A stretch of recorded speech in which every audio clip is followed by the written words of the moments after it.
Hello, MMA fans. It's Tudor Leonte from Sherdog here, and once again, I have the pleasure to talk with Mr. Clay Collard. How are you, sir? I'm doing great, man. It's good to talk to you again.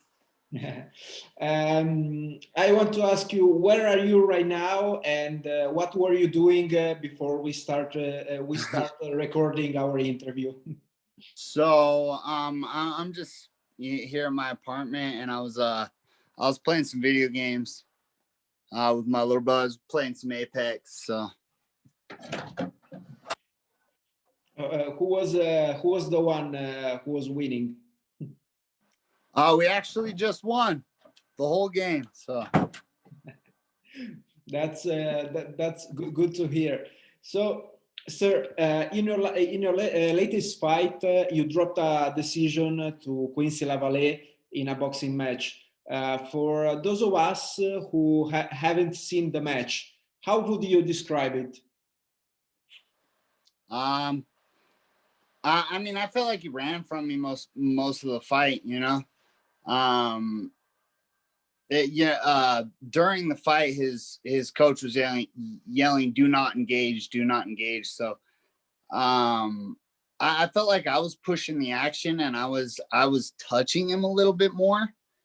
But he did land that right hand a few times. So I thought it was a pretty close fight. But yeah, I mean, you can't run from me in MMA. You know what I'm saying? I'll grab you, I'll take you down. He kept ducking his head down real low, and usually I'd throw a knee, you know what I'm saying? Mhm. But I can't knee him in boxing. So at one point he went so low his head was actually in between my legs. So I mean, I felt like it was a good match, but came up a little short on that one. According to you, what went wrong with your strategy that night? Man, I'm not a boxer, you know what I'm saying? I am, but I'm not, so I I felt like I was ready. He had a good game plan, man, and he stuck to it. And yeah, I was limited to the tools I was able to use. So um I think he was on the Cuban Olympic team, national champion. He's a great boxer. So um the fact that I'm in there and hanging with them, it says something. I think Quincy's a great boxer. He's undefeated, hasn't lost yet, has like I think 8 or 9 knockouts now, or 7 or 8 knockouts now. So yeah, he's really good. Him and his coach, figured out a game plan. They ran from me.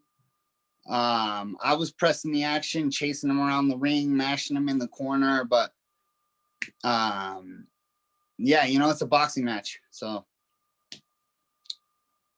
Are you planning to ask for a rematch? mm, no, man, I don't really. I mean, the first one was a draw. I felt like I won. The second one, they give him a unanimous decision, have me getting like beat bad. Which, I mean, if you watch the fight, I think it was pretty close. I think that was more of a draw than the first fight. I don't know. Um, I'm not really worried about that, man. I'm focused on PFL coming up. I have one more boxing match before that starts. Um, on the 20th. So I'm going to go out there and do that. And then I'm going to switch my focus over to PFL. That's it. Actually, I wanted to ask you if you're taking some time off from boxing, but you are telling me that actually you have a fight, right? Coming our way. Yeah. So I was debating whether or not I wanted to just wait it out till PFL or fight again. But with how this year's planned out, and couple months back, me getting the COVID, and I kind of got behind on some bills and stuff, which, you know, I fight. That's how I make my money. I don't do anything else. I fight. So, yeah, I'm just gonna do one more boxing match to get me to April, and then it's go time in April. So. After your upcoming boxing match, you will take part in the PFL 2021 season. Will you work on something in particular for your PFL debut? I mean, we're going to be working on everything, of course, but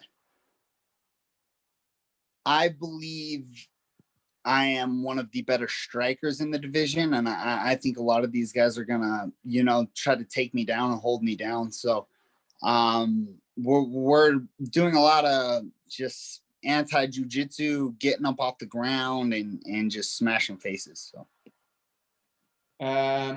has the promotion told you already an official date for your first fight?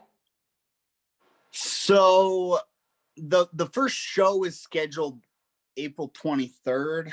I don't know if how it's gonna pan out. I don't know if I'm gonna be on that card or the next one, or so I don't know yet. But I know that the first show does start April 23rd. So. In recent times, I also spoke with former UFC champion Anthony Pettis, who will also take part in the PFL season, in the PFL 2021 season. Would you like to face him? Is one of the names on on your map? Yeah, man. Give me him or the returning champ first, man. You know, I do this to be one of the best, you know, and you don't get to be the best unless you beat the best. So, yeah, man, I'm excited, man. I mean, I've been watching him fight since, you know, I was younger. I believe I'm that caliber and at that level. I believe I'm, you know, able to beat him. So I'm excited, man. And yeah, give him to me first, man. You spent almost more than 1 year in boxing, fighting boxing. Do you think that you will struggle a bit, you know, to adapt to MMA, or do you think that it will come naturally to you? So just because I've been boxing this year does not mean that I haven't been training mixed martial arts. I've never stopped training mixed martial arts. So honestly, I feel like, you know, boxing is where I struggle a little bit with, because I can't use a lot of the tools that I like to use to set stuff up and to land my shots. So I don't think it's gonna. If anything, I think it's helped me just staying active. I know a lot of these guys this year haven't been as active as I have, and if anything, I think that's gonna give me an edge. Do you have any message for the PFL lightweight division? Good luck, man. I'm coming. So. Thank you very much, sir, for your time. It's always a pleasure talking to you. Good luck for your boxing fight, and of course, good luck for your PFL debut in a couple of months from now. Awesome. Thank you very much. Have a wonderful day, sir. You too. Goodbye.